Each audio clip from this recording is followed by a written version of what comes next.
Assalamualaikum warahmatullahi wabarakatuh. Materi kali ini adalah transport air dan nutrisi pada tumbuhan. Topik ini membahas tentang penyerapan air, transpirasi, dan translokasi. Pada bagian pertama topik ini akan dibahas bagaimana mekanisme penyerapan air, tentunya termasuk nutrisi yang terlarut di dalamnya, pengangkutannya ke seluruh organ tumbuhan, hingga pada akhirnya air tersebut dikeluarkan kembali ke atmosfer dalam bentuk uap air.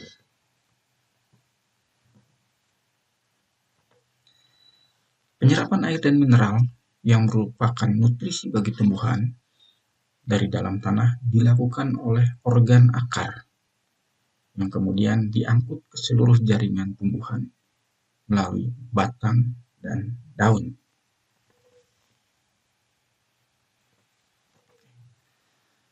Akar memegang peranan utama terhadap penyerapan air dan nutrisi ini. Terdapat dua jenis atau tipe perakaran pada tumbuhan, yakni sistem perakaran tunggang dan serabut. Akar tunggang dimiliki oleh tumbuhan dikotil dan gimnosperme, sedangkan akar serabut dimiliki oleh kelompok tumbuhan monokotil. Ini adalah tipikal anatomi kedua jenis akar tersebut. Nampak seperti pada gambar berikut ini. Gambar sebelah kanan merupakan bagan anatomi sayatan memanjang akar. Sedangkan gambar sebelah kiri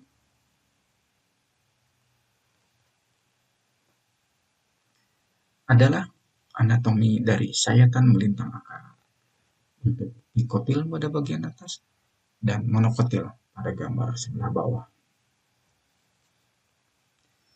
Dimulai dari luar,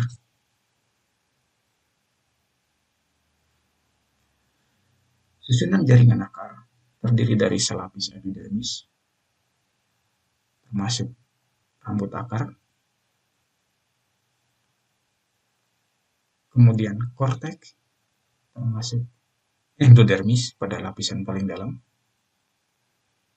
dan silinder pusat yang dimulai dari perisikel, kemudian ada floem dan xilem pada bagian paling dalam.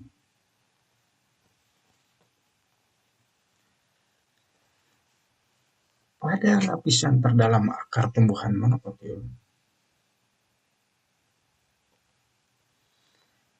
terdapat bagian yang disebut empulur atau pit yang tersusun dari sel-sel parenkim.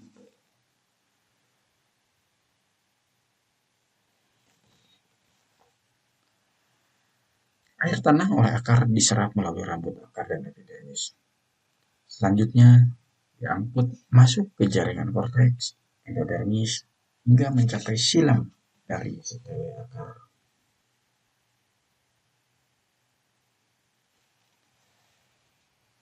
Peristiwa transport atau pengangkutan air dari tanah masuk ke dalam sel-sel akar dan kemudian ke seluruh jaringan tumbuhan lainnya berlangsung dengan cara osmosis. Sementara itu, transport mineral dari tanah dan senyawa hasil fotosintesis yang dihasilkan di daun berlangsung dengan cara transfer aktif. Terdapat dua mekanisme atau jalur masuknya air dari tanah ke dalam jaringan akar, yaitu simplas dan apoplas.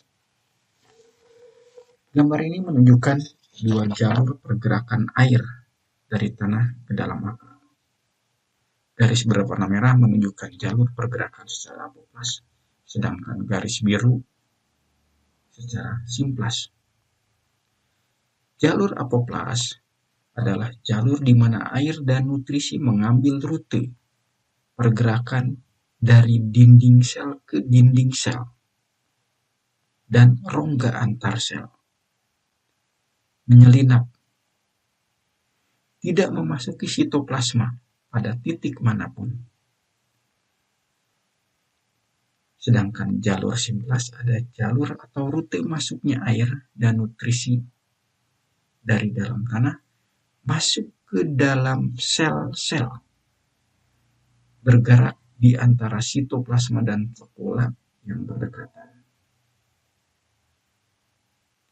Sel-sel endodermis mempunyai perbalan gabus pada dindingnya, sehingga pada endodermis pergerakan air dan nutrisi hanya bisa berlangsung secara sinkronis.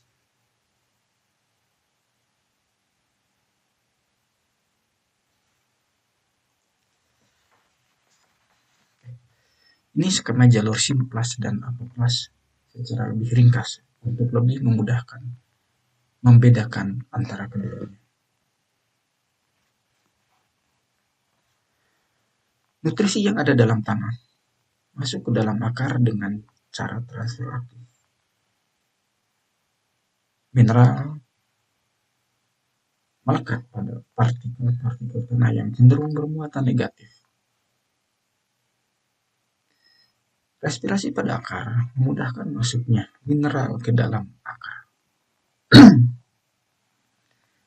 Karbon dioksida yang dilepaskan dari proses respirasi dalam air tanah bereaksi dengan air membentuk H2CO3 yang selanjutnya pecah menjadi HCO3- dan ion H+.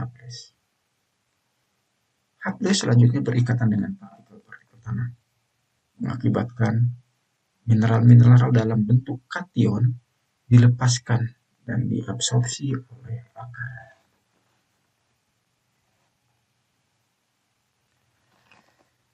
Selanjutnya, air dan nutrisi yang terlarut di dalamnya yang sudah mencapai silam pada akar akan diangkut ke bagian atas tumbuhan, yaitu batang.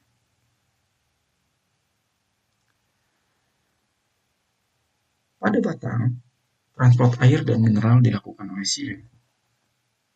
Sementara itu, floem bertanggung jawab atas transportasi produk fotosintesis yang akan dibahas dalam topik translokasi.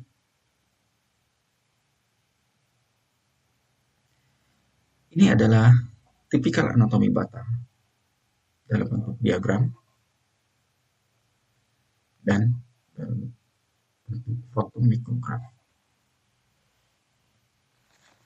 Pada gambar terlihat jelas perforasi dinding sel dari trakea dan traket silem pada ujung-ujung sel.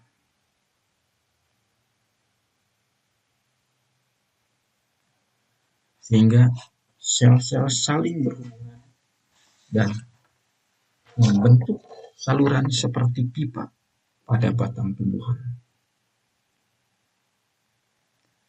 sehingga memperlancar jalannya pengaturan air secara vertikal. Pada bagian samping sel juga terdapat banyak noktah-noktah yang awalnya terbentuk dari plasmodesmas mata. Ini berfungsi untuk transportasi air secara horizontal di dalam silem. Setelah air masuk dalam akar, selanjutnya akan diangkut ke bagian atas tumbuhan, batang, daun, bunga, buah, serta biji, melalui trakea dan trakea dari jaringan silem yang berkesinambungan dari akar, batang, hingga daun. Ada 3 hal yang menggerakkan air dapat diangkut dari tanah hingga daun melawan gravitasi bumi, yakni pertama tekanan potensial air pada akar,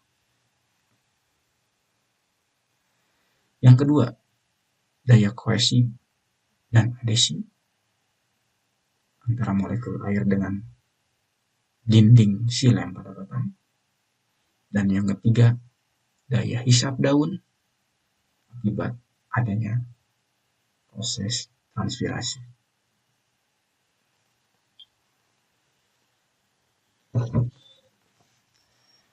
Pergerakan air dan zat terlarut di dalamnya berlangsung karena adanya gradien potensial air antara tanah dengan sel-sel akar, batang, daun, dan atmosfer. Molekul-molekul air bergerak dari tempat dengan tekanan potensial air lebih tinggi ke rendah. Tekanan potensial air yang rendah menyebabkan terjadinya pelepasan uap air oleh tumbuhan, yang pada akhirnya menjaga kontinuitas pergerakan air dan nutrisi dari tanah ke seluruh jaringan tumbuhan.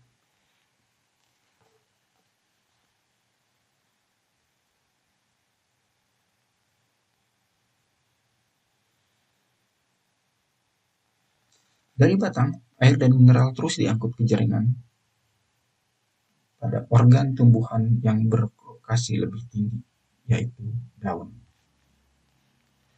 Pada daun, pengangkutan air dilakukan oleh xilem pada jaringan pembuluh daun yang secara kasat mata terlihat sebagai pertulangan daun.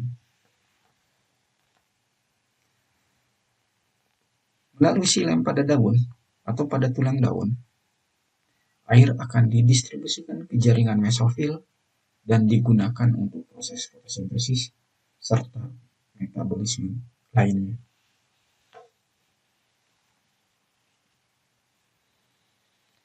Sebagian besar air yang sampai ke jaringan mesofil justru akan dilepaskan kembali ke atmosfer dalam bentuk uap air melalui celah kecil pada epidermis daun yang disebut stomata, melalui peristiwa yang disebut transpirasi.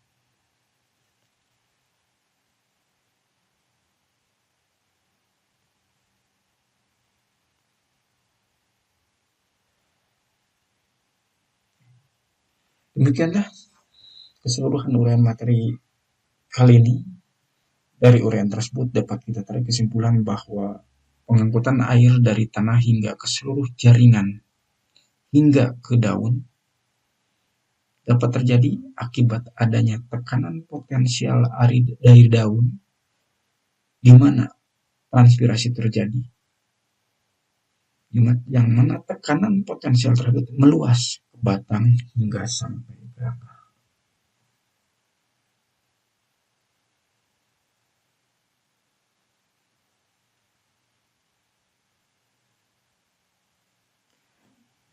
Demikianlah materi kita kali ini. Untuk berikutnya kita akan bahas transpirasi dan translokasi. Assalamualaikum warahmatullahi wabarakatuh.